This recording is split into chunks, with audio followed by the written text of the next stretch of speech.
The only solution for a mid-90s Ford Clearcoat is a built-in carport. Next! Farmers all over the county turning their graves every time Ben takes his 3/4-ton Studebaker to brunch. Overlanding gets more sketchy when you have to allocate half your storage space for spare parts. Well, I've heard Queensland's a lot like Florida, so I assume he's tanned like a saddle and yells about daylight savings a lot, but has good taste in truck. I assume this dude is the David Copperfield of rust prevention to keep an International in one piece in British Columbia. Driving that requires a level of confidence we don't all possess. Carry on, sir. Everybody thinks potheads are all laid back until somebody calls Wesley's Caballero in El Camino. Every dual tank Ford has that same dent right by the taillight, and it's from kicking the bed when that damn tank won't switch over. This old boy likes corduroy as much as he loves Jesus and that song by Sha-Na-Na about the Beach Boys dog. Woo! Every deer in Windham County looks for this truck before they cross the road. It's Missouri state law that you gotta cover up your Toyota emblems with cold, hard American steel. You know that dude at work that everyone leaves alone till he has his coffee and his honey bun? He left the Marines half deaf and looking for the simple life. Luckily, that rampage knew the way to get there. Based on the whiskey dents and the ramps, I'm gonna assume this dude is the mayor of Lovelock, Nevada. Oh, the old Nissan Patrol. Do hipsters in Australia poop on the sidewalk too? 2021 high country. Somebody was definitely high when they thought that four-door pregnant Buick Centuries were gonna be the new hottest truck trend. I bet every flat-ass barrel racer in 2 counties has been in the passenger seat of that truck.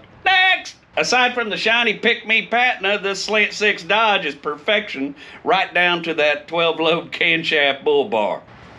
The old Thriftmaster 6-banger, factory radio, and an oak bed. Hallmark movie writers have to ride in a 3100 before they're even hired.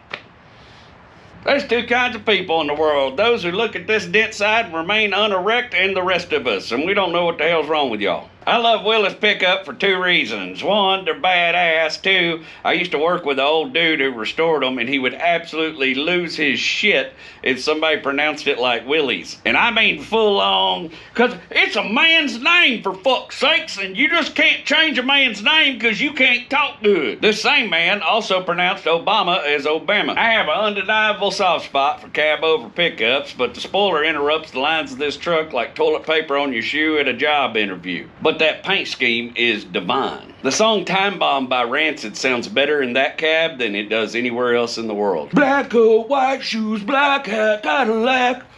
The boy's a time bomb. Oh look, it's the truck that does most of the work that pays for 6-figure trucks. Next! I'm not used to seeing actual tire sidewalls on those rims. It's like the Tonka truck nobody asked for. Look at that old W-150. Fire that booger up. I ain't never seen a tow truck tow itself. A 4-door Denali at a farm. Would it be more or less insulting if I took a picture of my 10-year-old Mazda 3 at a farm and sent it back to him? You know, them old-timers used to dip a dog and use motor oil to cure the mange. I wonder if anybody's ever tried that for a Rust Belt truck. There's some dude in a shop right now in California on Adderall with an airbrush trying to make his truck look like that Suburban. A ZR2 is like half a Z71, but twice the fun because you can afford the fuel. If this little Dakota service truck pulls up on a job site and a 4-foot-tall Italian plumber don't jump out, I'm gonna be disappointed. Doot, doot, doot. You know, rumor has it that GMC spelled Cyclone with an S because they were worried their fan base might pronounce it Cyclone if they spelled it correctly. This 47 Jeep's been abused more than a Garth Brooks song. Shit. I meant to say makeup artist. That is the best truck in the world for picking up parts for your other trucks. I think the dude that looked at this and the Jeep Scrambler and then designed that Tacoma-looking Gladiator might ought to be tested for the ADHD. Uncle Puddin's Ranger has 4 antennas, and he probably wants to lock you in a small box and feed you oyster crackers. Next! Look here, boy.